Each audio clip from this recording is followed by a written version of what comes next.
আমার বাবার 4 দিন থেকে খবর পাচ্ছি না। আজকে কমান্ডার সাহেব বলতেছে যে চালান দিছে।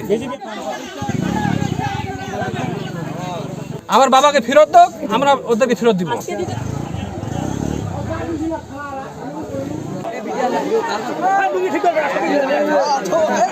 80 বছর বয়স, ও তো হাঁটতেও পারে না। ওরকম গরু পিছিয়ে পিছিয়ে গেছে এবং বিএসএফ আটক করে নিয়ে চলে গেছে। 4 দিন থেকে কোনো খবর পাচ্ছি না। আমার বাবার 4 দিন থেকে কোনো খবর পাচ্ছি না। আজকে কমান্ডার সাহেব বলতেছে যে চালান দিছে। আজকে বলতেছে 4 দিন থেকে আমরা ঘোরাফেরা নিয়ে বেড়াই। বিএসএফ এর কাছে কোনো ওনারা কথা বলে না। ওরা কি জানি সত্য দেয়, ওরা মানে না। এই জন্য আমাদের বাবার ব্যাপারে কোনো কথা বলে না। আজকে আমরা দেখতেছি, আমরা কিন্তু লোকজন দেখতেছি। আমার তো ক্ষেত আছে, আখ ক্ষেত আছে, বর্ডারে মানে নদীর সাইডে কুষার আছে। এখন মনে করেন যে ওখানে আমরা পাহারা দিয়ে আছি, দেখতেছি ওদের লোক পাহাড়ে আইসে কুষার ভাঙতেছে আমাদের আখ ক্ষেত।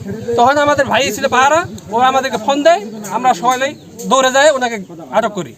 আটক করে আমরা নিয়ে আসি। এখন বিজেপি বলতেছে আজকে চালান দিছে। এখন আমাদের দাবি আমার বাবাকে ফেরত দাও, আমরা ওদেরকে ফেরত দিব।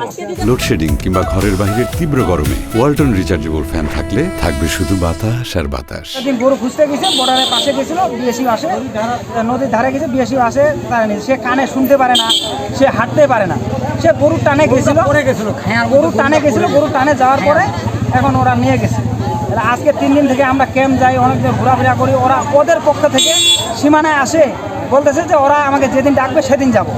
আমাদের বিডিআর কোনোদিন ইচ্ছাকৃতভাবে ওদের সাথে যায় না। ওরা বলতেছে যে আমাকে ডাকবে সেদিন যাব। সে পরশুদিন কালকে ডাকছিল, কালকে গেছিল, ওরা বলতেছে চালান দিয়ে দিছি, আমার করার কিছু নেই। আমার চাচা শ্বশুরকে ফেরত দিবে, আমি মানুষটাকে ফেরত দিব, আর কোনো কথা নাই। আমার মানুষটাকে ফেরত দিবে, আমরাও ফেরত দিয়ে দিব আজকের মধ্যেই। এটা সবারই কথা।